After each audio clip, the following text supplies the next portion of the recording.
Honorable members, at the break, we were debating a compendium of bills. I presume we are now ready. The chair recognizes the honorable member for Killarney. Thank you very much, Speaker. Madam Speaker, I rise today to make my contribution on behalf of Killarney constituency on these two bills, the Electricity Amendment and the Natural Gas Amendment Bill 2024.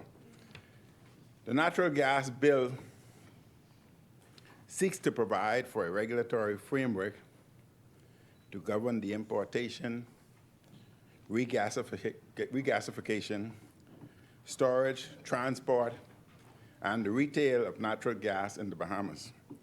The Electricity Bill seeks to repeal and replace the current Electricity Act, to repeal the Electricity Rate Reduction Bond 2019. And while the bill retains the objectives of the Electricity Act 2015, it seeks to modernize and consolidate the law relating to the supply of electricity by providing for certain key changes. The New Day administration has a poor record when it comes to electricity. Their failure to follow through with the hedge the FNM left in place led to some of the highest electricity rates in the country's history. Constituents have called me horrified by the high bills got last summer. The Davis administration's mess up regarding the hedge came at the worst time. Global inflation has been a problem since the pandemic. The cost of electricity in our economy affects the cost of all goods and services. Electricity costs have to be included in just about everything in our economy. And the Davis electricity price increase caused inflation to get worse. It may have been contributed to slower growth in the economy. Prices got even higher across the economy because the PLP spectacularly messed up at Bahamas Light and Power. Bahamians have had to pay more and more and more because of the Davis administration's failure. The PLP is at serious fault for contributing to the hardships our people and businesses are facing. Madam Speaker, most Bahamians accept that BPL cannot continue as is. In the Bahamas, the state have subsidized loss-making public utilities for a decade, and both sides have agreed to this.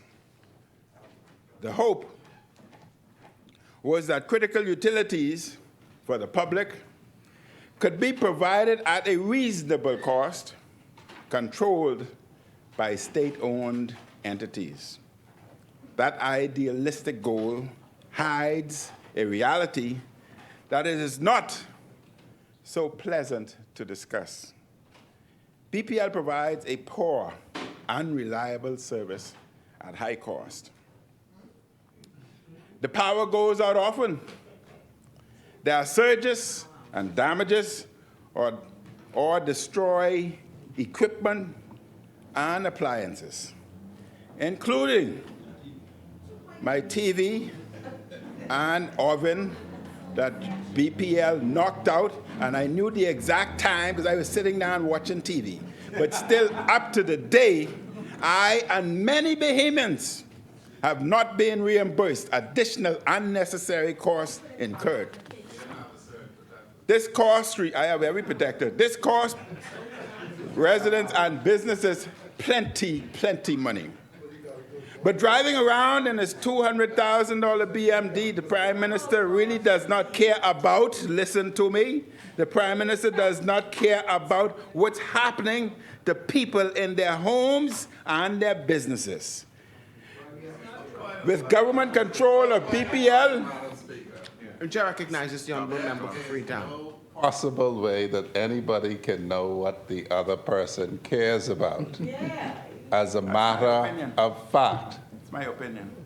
you may say something different, but you cannot assert how any member feels about anything or thinks about anything. That's actually deceptive. Thank you very much. You spoke of a matter of fact. I gave an opinion. With government control of BPL, politics too often goes into its decision-making and management. Minister of Energy and Transport, JoBeth Colby Davis, said during the mid-year budget debate, the BPL needs more than $1 billion to get back on track. That is more than $500 million to clear its debts and responsibilities, and more than $500 million to upgrade the infrastructure. The government of the Commonwealth of the Bahamas does not have the money to do all of this right now. BPL has not thrived under state control. A new way forward, I repeat, a new way forward is urgently needed. Madam Speaker, the Bahamas needs to change the model of BPL. I wholeheartedly agree with that. We currently use significant amounts of dirty, heavy fuel for power generation. We should make the transition to natural gas and solar power as our two main sources of energy. And while natural gas is a fossil fuel, it is cleaner than the heavy fuel we use. We should also keep building solar and other renewable sources over time, which would make us increasingly energy independent. The less we spend buying energy imports, the more foreign currency we keep here at home. I supported the government's commitment last year to create 60 megawatts of solar power in New Providence. We heard at the end of January, the government put out a request for proposal for up to 100 megawatts of solar power here in New Providence. Again, I support this. I actually advised the Prime Minister to go for the bigger number of 100 megawatts as opposed to the 60 megawatts he initially spoke about. He should take my advice, you know. When the PLP, when you follow the FNM, when you follow the FNM policies or ideas, you do well. The problem with the PLP is that it is nearing a year since the Prime Minister initially told us of his solar power for our main island. 1 year. No physical work has started yet, a year later. The PLP is well known for promising and presenting pretty proposals of grand projects. They promise big. They deliver very little. They are the show and tell government. However, after 5 years in office, nothing usually gets done under their administration. The Davis administration is no different than the PLP of recent past. The Prime Minister made a big speech some months back on inequality. But inequality seems to be getting worse under this administration. The cost of bread basket items has gone up dramatically thanks to the large part to the VAT on these items. The cost of electricity has skyrocketed because of the Prime Minister. The cost of medication has gone up because of the additional VAT charges. And all the while, as people catching hell, he was figuring out what luxury features he wanted in that BMW. And he has the audacity, in my opinion, to call himself compassionate. Yes. Madam Speaker, Madam Speaker, Madam Speaker, I want to support, Madam Speaker, they are taking away from my time. I want to support broad-based energy reform. I want to support major changes at BPL. However, the PLP's secrecy makes it impossible for me to support these amendments. Up to my present day preparation for this debate, the opposition and Bahamian people had no knowledge of the PLP's full plan for changing this sector. Pun intended, we have been kept in the dark by BPL and the PLP. The opposition and the Bahamian people have no knowledge of the PLP's full plan as to how BPL may be transformed. What is the PLP and the Prime Minister hiding? Will workers truly be protected? The opposition and Bahamians have no knowledge of who the PLP's partner might be and in what roles. Is this exercise a way to transfer state assets to cronies? We need to follow the money. Follow the money. BPL's unions are very concerned about what is going on, what is being done. It's hard to trust this party based on their track record of deal-making without proper consultation. I have grave concerns regarding a provision of this legislation. ERCA is to be the regulator of the renewable energy sector, as it is of electricity sector. However, the legislation proposes the introduction of a transition period of 3 years whereby ERCA shall accept tariff rates as notified by public electricity supplies and authorize public electricity supplies. I am quite aware of what the member said this morning, but I still have seen no amendment. For 3 years, BPL and other energy companies will be able to set their own rates. What will they charge Bahamians? Are there windfall profits coming for certain people? Are there major PLP benefactors lining up to make even more money? Is this essentially a license to rip off Bahamian people? Bahamians should be alarmed and deeply concerned. Bahamians should be frightened. We saw sky-high rates last summer. Will they go higher? Individuals in and out of my constituency have presented evidence of their bills increasing by as high as 259% since January. 259% increase between January and April.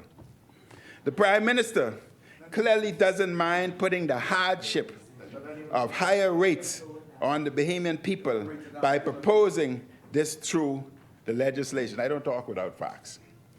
I do not support higher and higher PLP electricity rates on Bahamians. This Prime Minister has already added the breadbasket tax on food and medicines. They have increased all kinds of fees. NIB is supposed to go up and up and up and up for 20 years.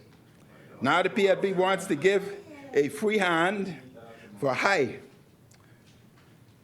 energy bills for 3 years.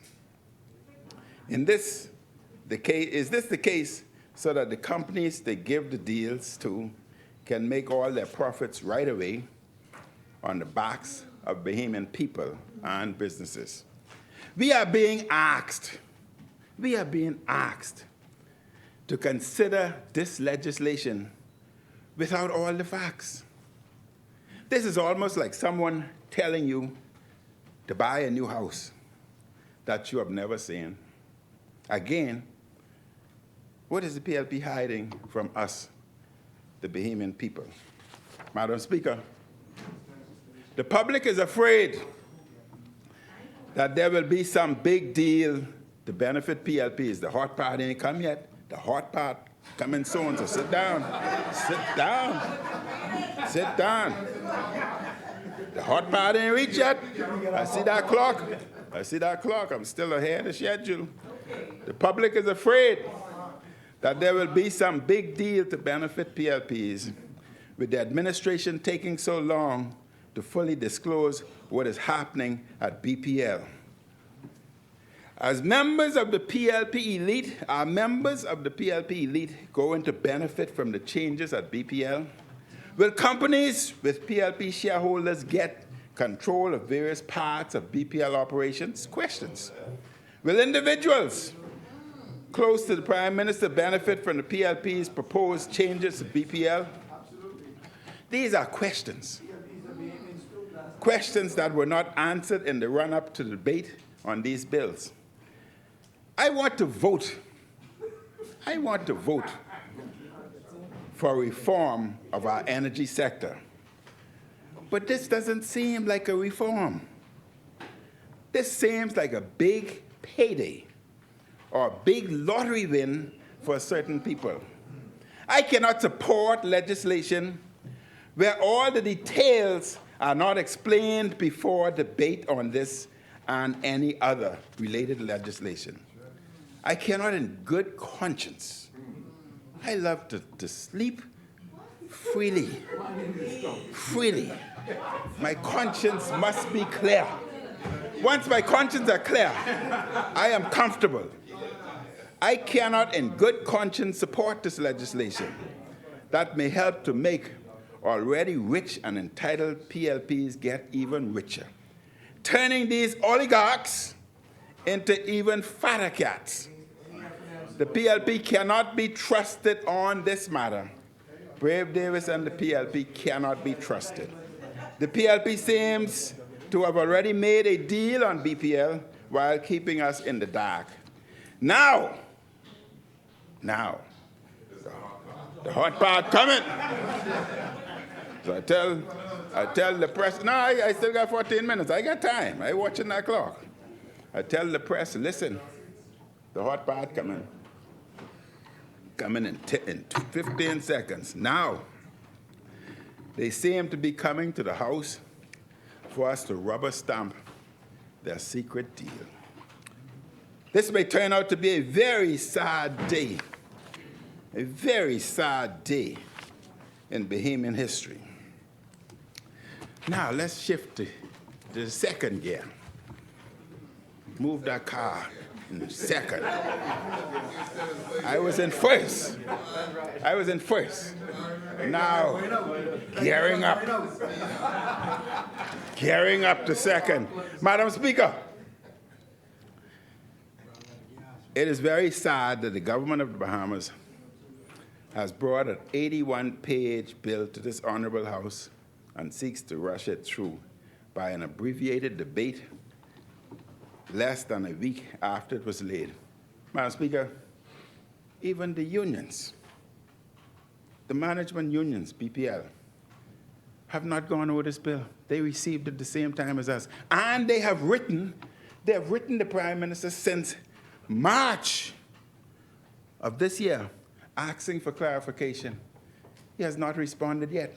So they are in the dark just like us. That made me wonder what was really going on. So I looked at the bill very, very carefully. And what I found out, Madam Speaker, is scary. It is scary.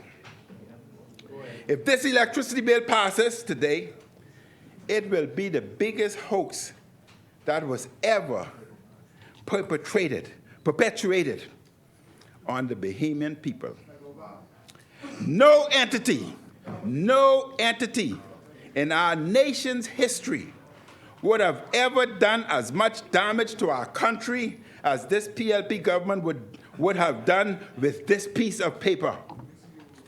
Madam Speaker, the Electricity Act of 2015. Listen, the Electricity Act, I asked the press to listen.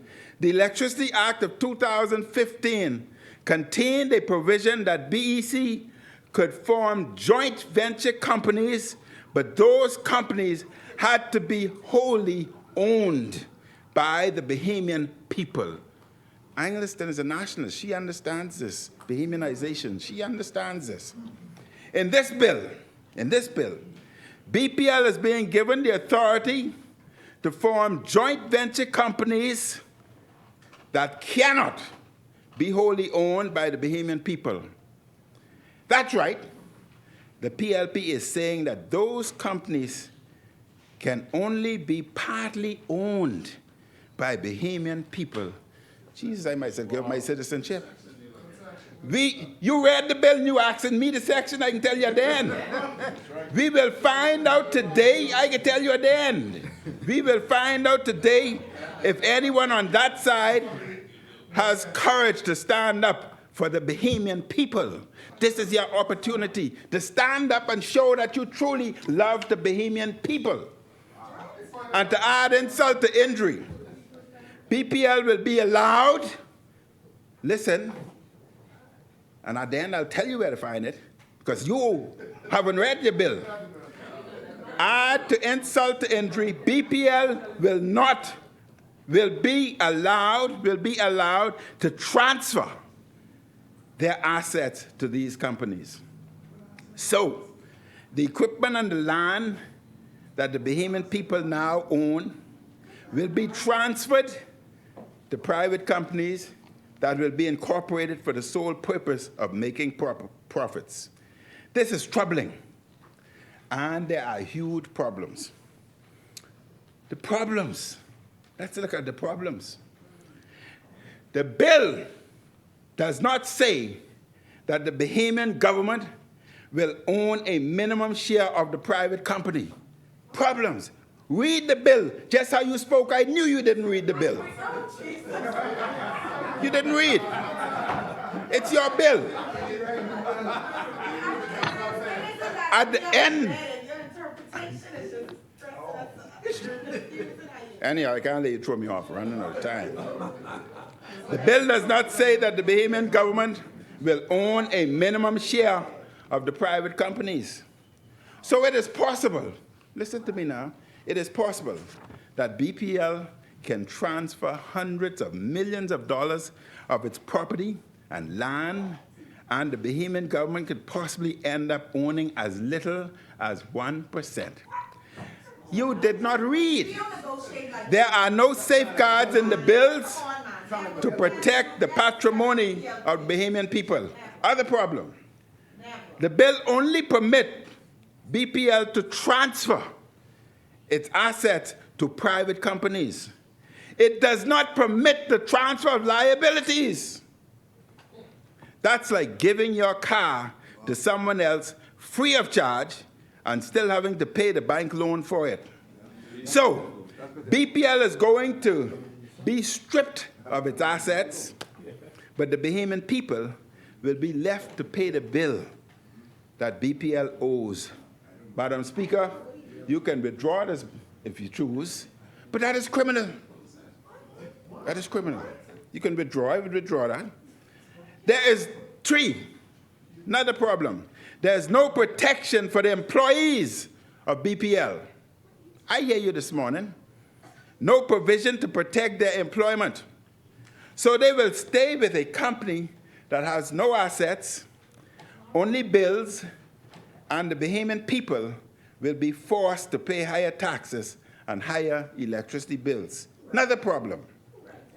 There is no provision to say that the private owners will only be minority owners.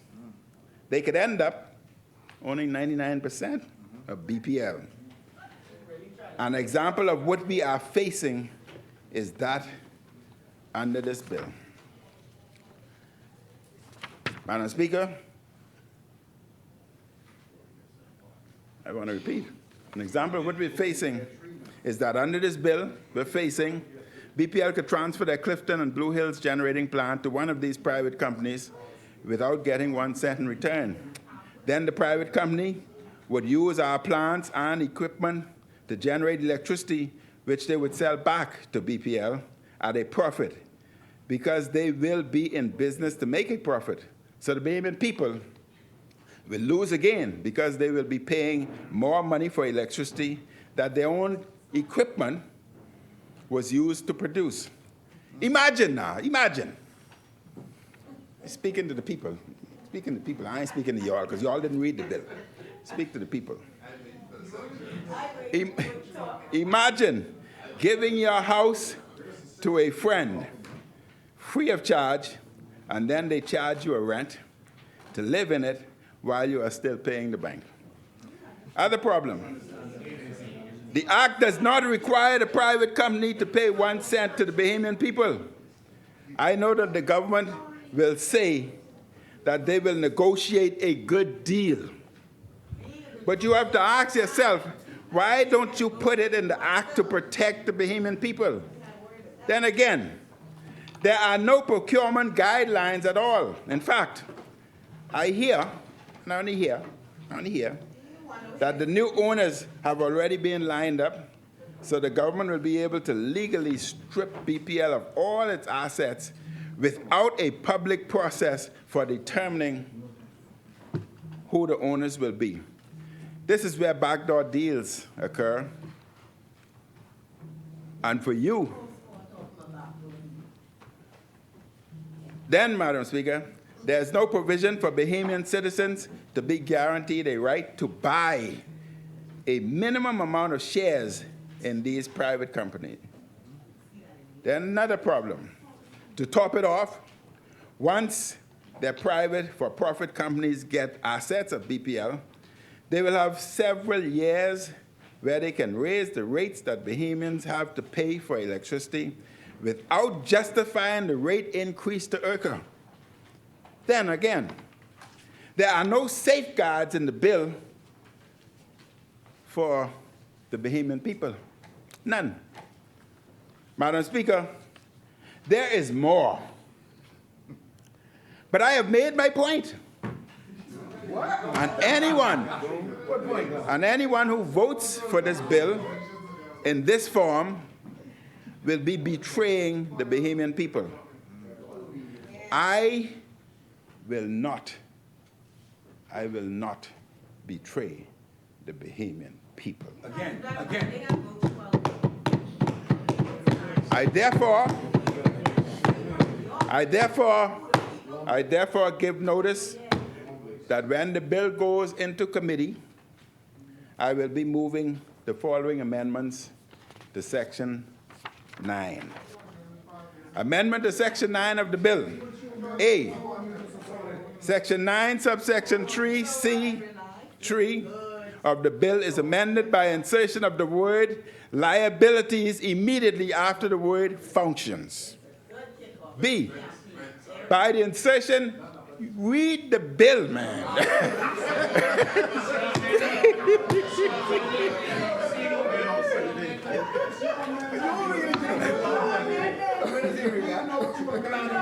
I spent all, listen, man.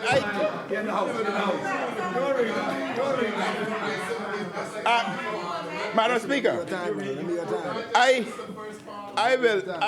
will ask my colleague, who is a legal mind, when he speaks, I'll ask him to go into the amendments. So as to give you, and I would hope, Madam Speaker, would let the House join for 15 minutes so you can go and read the bill. Jesus.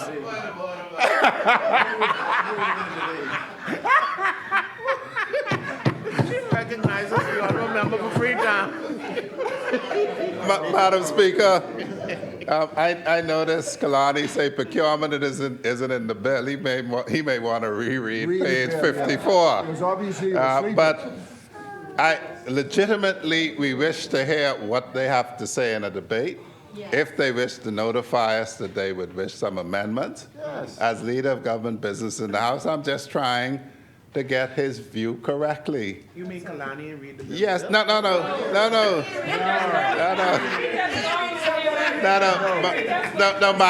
Madam Speaker. No. He didn't comprehend. No, Madam Speaker, I cannot say that because I am not he. But we legitimately and earnestly would like to hear what the proposals are so we can consider them, so we can, if they appear to have any merit, send them to legal draftsmen, because we approach this seriously as a debate over serious pieces of legislation. Anyhow, Madam Speaker, I am a reasonable and compassionate man. And therefore, I am not a lawyer, I am a doctor. But I spent you only give me a few days. But, you know, my wife said to me, Jesus Christ, you don't have any time for me. You log down in that, she'd have said in that junk. I said, no, I have to read it. I have to read it. So, Madam Speaker, in all fairness to them, I will leave the amendment to my colleague from Long Island, and he will speak about it. So, Madam Speaker, may God help us. Guidance and may God give us, I should say, guidance and help. And I thank you very, very much, Mr. Speaker. Thank you, honorable member. The chair recognizes